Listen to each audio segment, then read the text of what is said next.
Uygulamamızın ismi Yemeğini Paylaş. Yemeğinipaylaş.com sitesi üzerinden siteye ulaşabiliriz.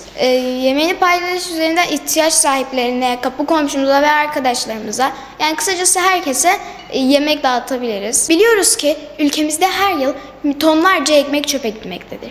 Ve bu hem ülkemizi hem de insanları çok yönlü olarak zarar vermektedir. İnsanlar özellikle bu dönemde yediği yemeğin resmini çekip paylaşmaktan çok zevk alıyorlar. Hatta bunu hobi haline getirmişlerdir. Yemeğini Paylaş uygulamasında insanların tek yapması gereken şey ister kendi evinde, ister restoranda veya dışarıda yediği yemeklerin resmini çekip paylaşıp o yemeğin ihtiyaç sahiplerine görmesini sağlamaktır, onların yemesini sağlamak. İstersek de imzaladığımız protokol sayesinde Kızılay Derneği gönüllüleri tarafından yemeğimizi ihtiyaç sahiplerine gönderebiliriz.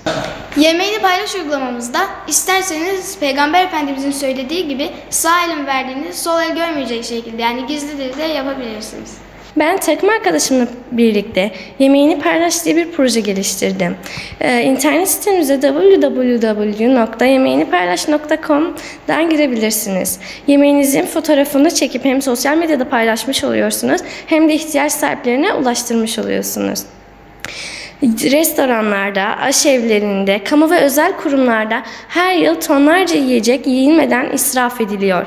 Ben takım arkadaşım Rukiye ile beraber Yemeğini Paylaş projesini geliştirdim. Yemeğini Paylaş projesine www.yemeğinipaylaş.com internet sitesinden ulaşabilirsiniz.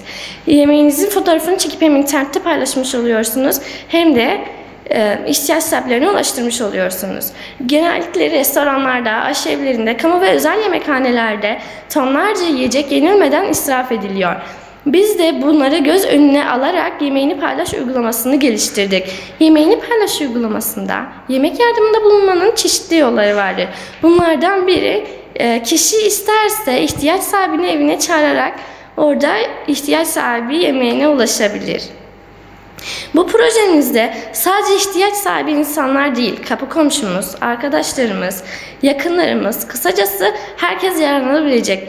Bu şekilde projemizde hem gıda israfının önüne geçmiş olacağız hem de insanların arasında sıkı bir bağ oluşturmuş olacağız.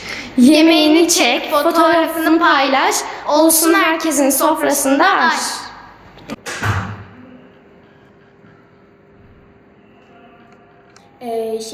Projemi şu anda en blog üzerine yaptım. Senin projen nasıl gidiyor? Güzel gidiyor. Her şeyi araştırıyorum. Tamam. Kamera görünmüyor.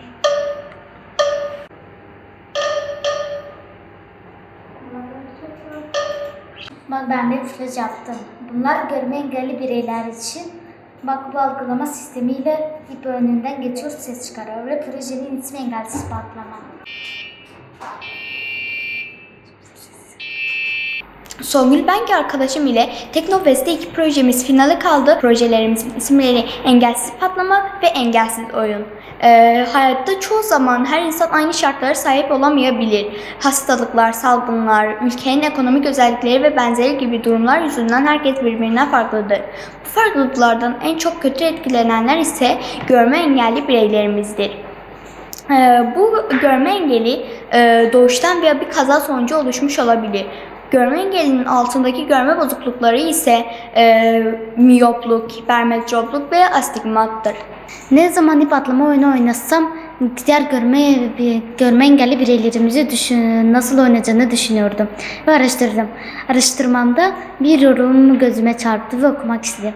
Yorum şöyleydi: merhaba, ben geçmişte görme bozukluğuna yakalandım.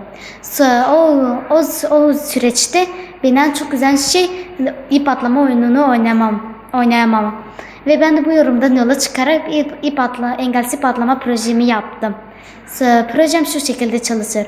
Görme engelli birimiz ip eline alır, iple oynamaya başlar. İp cihazın önünden geçtiğinde cihaz bip sesi verir ve bip sesini duyarak yukarı doğru zıplar. Ve o ip de onun ayının altından geçir, güzel bir ip atlama oyunu çıkar. Türkiye'deki 36 bin projenin içerisinde Teknofest'te finale kaldık. Ve finale İstanbul'a gideceğiz. İnşallah orada kazanırsak Dizce'ye döneceğiz ve gelecek yıllarda da El Cezire'nin torunları olarak başarılarımızı devam ettireceğiz. İp atla, engellere takılma. Teknofest'te 10 projeyle başvurduk.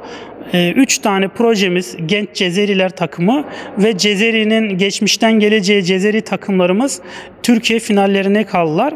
Orada ilimizi, ilçemizi en iyi şekilde temsil edecekler.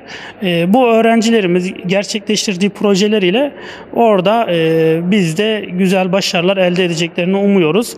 Yaklaşık 40 binden fazla takım arasından bu öğrencilerimiz de seçilerek orada projelerini sergileyecekler.